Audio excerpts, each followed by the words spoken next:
और वो उस समय हमारे एजेंट ये है स्ट्रॉन्ग रूम ही आज की तारीख में पोस्टल बैलेट जो ETPBS कहा जाता है, वो ETPBS electronically transmitted paper vote scheme जो है,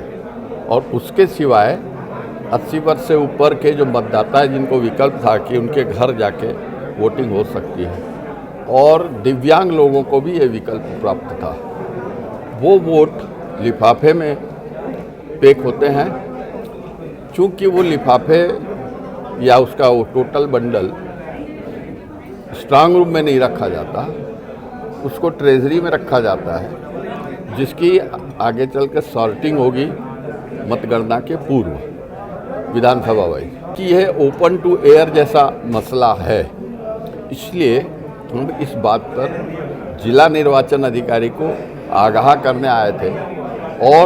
अपनी आशंका जाहिर करने आए थे कि इस तरह के जो वोट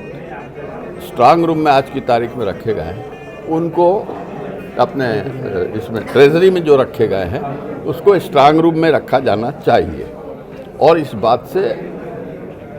यहाँ के निर्वाचन कमीशन को केंद्र में भी अपना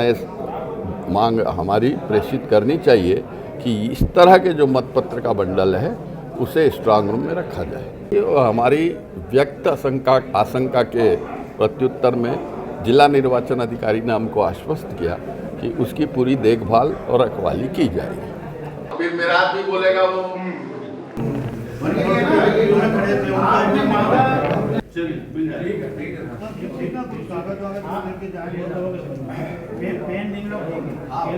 बोलना चाहता हूँ